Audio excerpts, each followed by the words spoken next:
Just take someone who's trying to get in shape. I mean, people will, what kind of protein powder should I get? What knee sleeves do I need? What are the best weightlifting shoes? And all that stuff is like the last 2% of difference. It's mostly like, don't miss workouts and get your reps in. This is what in the book I call the difference between motion and action. Action can actually deliver a result, but motion is related to that, but never will.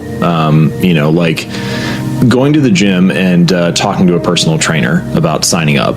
That's fine. That's related to getting in shape, but it doesn't matter how many times you talk to a personal trainer, you're never going to get in shape. Whereas like doing 10 squats, that actually can do something. It's like talking to the trainer is motion, doing squats is action. I think a lot of times people get trapped in motion. They get trapped in analysis paralysis because it is a way to feel like you're making progress without running the risk of failure. Every day I try to leave my phone in another room outside of my office, at least until lunch. Because then I get like a 4-hour block of time in the morning where I can just work without any distraction. And it's funny how quickly you don't, like, if my phone was on me in the morning, I would check it like, every 5 minutes or whatever. But when it's out of the room, I don't even find myself wanting to, I never walk up the stairs to go check it, even though it's only 30 seconds away. So it's interesting how little we actually want to do these things, but we just do them all the time because they're obvious and easy. And I think the key is to invert that. Take the things that are the bad habits, the distractions, the procrastinations, the unproductive uses of time, and make them more invisible, reduce exposure, and less easy to do. And take the things that are good habits and make it the equivalent of having your phone on you all the time, right? Make it right in front of you, make it obvious, make it easy, make it frictionless. What really changes your outcomes, or what really moves your life in a positive direction, is not a single 1% change or a single little habit. It's a collection of them all organized towards the same overall goal or overall outcome. So sometimes people they get a Fitbit and they get a Fitbit and they start walking 10,000 steps a day or something like that. And then they get frustrated after 3 months because they haven't seen this change in the mirror or this change on the scale or whatever. But it's like, well, that's good, but that's just one habit related to your health. You don't need a single little habit. You need 1,000 of them. And once you kind of build this collection of them all moving you in the same direction, it's kind of like each one adds a little grain of sand to the side of the scale, and eventually you tip the scales in your favor. And I think that's another reason to start with one habit at a time, is that you naturally sort of pick up other behaviors that are related to the overall thing that you're working on in the moment. And that helps to keep you focused rather than trying to do 2 or 3 things and then you get scattered. We interpret the stimuli and the data, the cues in our life differently based on what our viewpoint is at that time, based on what our personality or our personal viewpoint is, based on what you believe, your self-image. So, you see this all the time with politics. You have the same news story that runs on the TV, but then a liberal and a conservative interpret that data in completely different ways. And it's because of what's getting echoed back to them, because of how they see themselves, because of what filter they're running that data through. One of the most powerful forms of motivation is progress.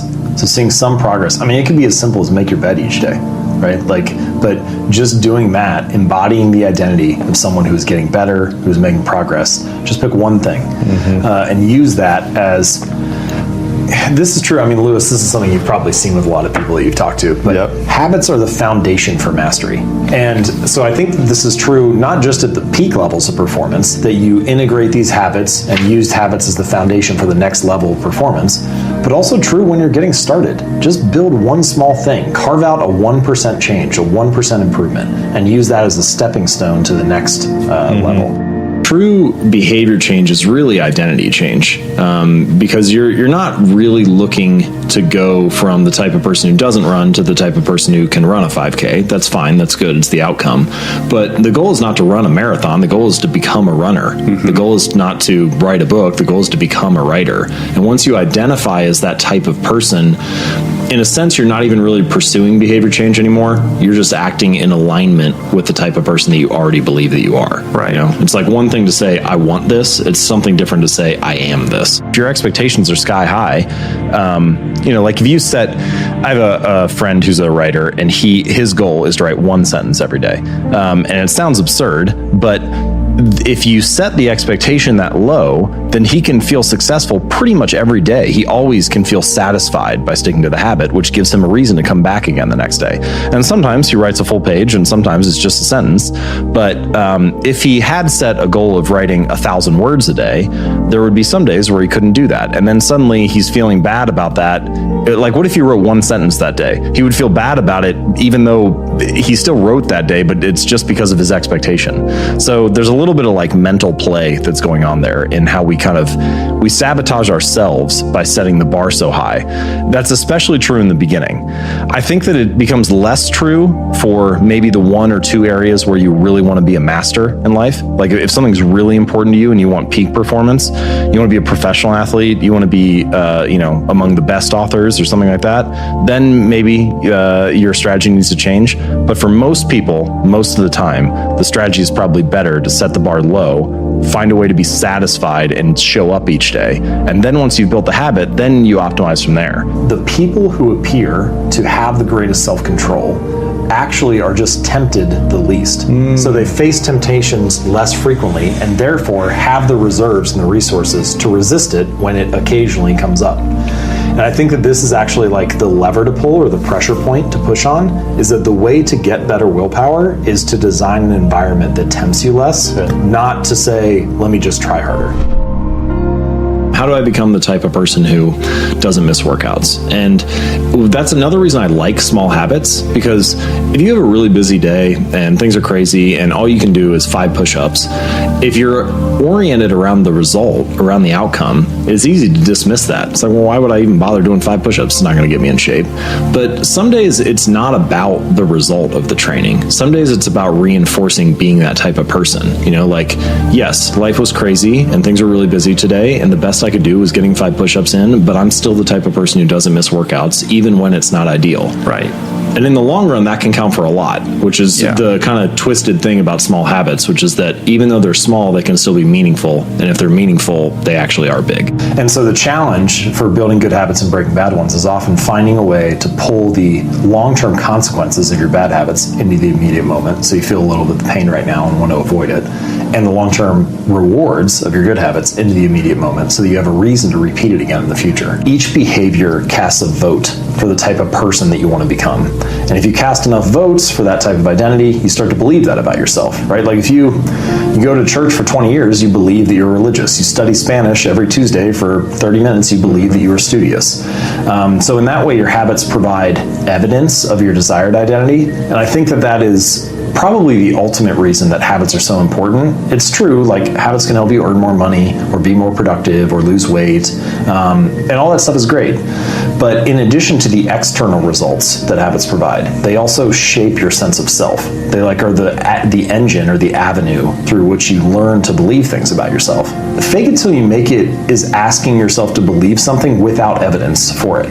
And you can do that for a little while. You can do it for a day or a week. But eventually, there's a word for beliefs that don't have evidence behind them. It's delusion, right? Mm-hmm. And if you're deluding yourself, then eventually you give up on that. But the power of doing a better habit each day or casting a little vote for that type of person is that now you have evidence to root your belief in. Occasionally, and this is true for everybody, if you live long enough, life will come for you at some point, right? Like something's going to happen. So occasionally life will stress you.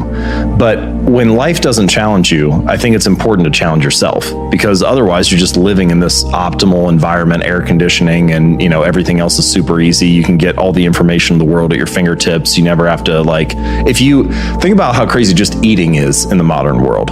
So previously, when we lived in tribes, you had to expend energy to get calories. At a minimum, you were foraging for berries, but otherwise you probably had to run something down and kill it, or part of a group hunt, or all kinds of other things. Now you can get calories without expending any. All you have to do is just tap Uber Eats on your phone or something, and it'll show up at your door, and you can just sit on the couch, which is, of course, a recipe for poor health, but also the game has completely changed now. We've transcended a lot of our evolutionary programming and natural situations. And so you need to be careful about designing that to serve you rather than to work against you, because it can very easily nudge you in the other direction.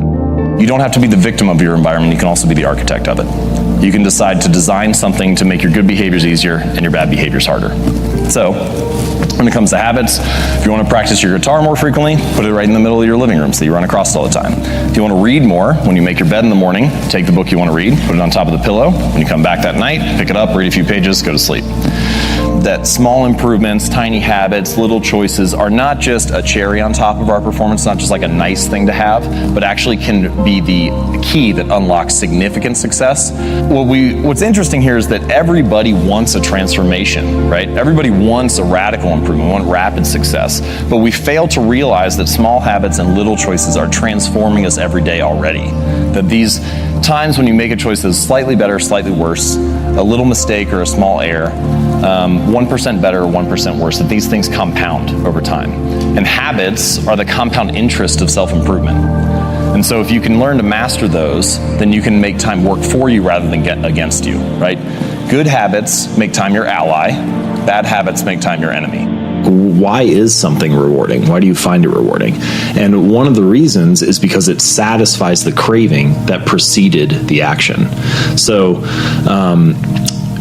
one way to put this is that perceived value motivates you to act. Actual value motivates you to repeat.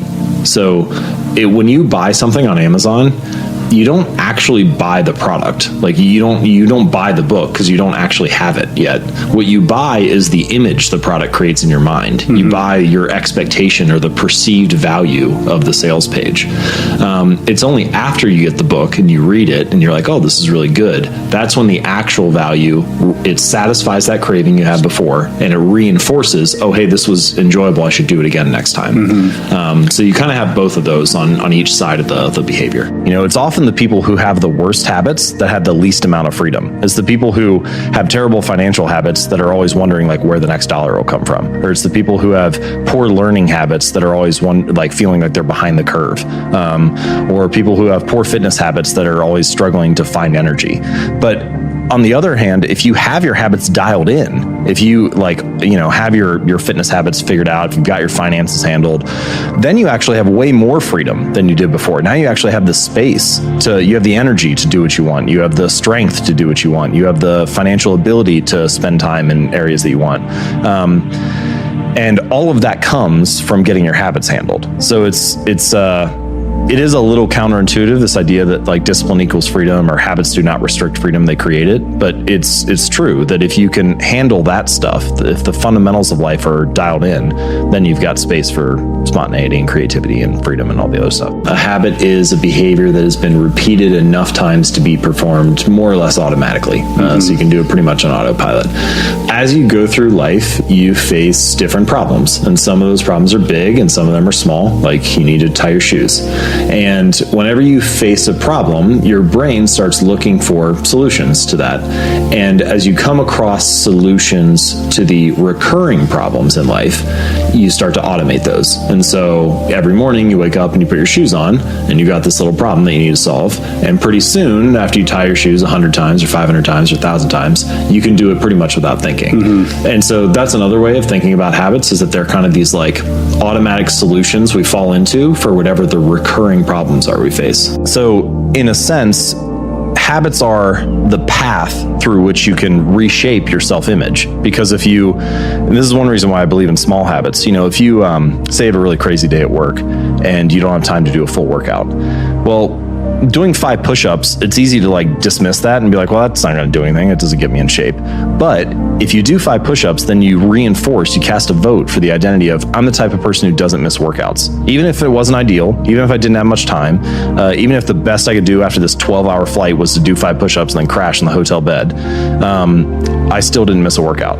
And the cumulative effect of that, of reinforcing your desired identity, I think is really big in the long run.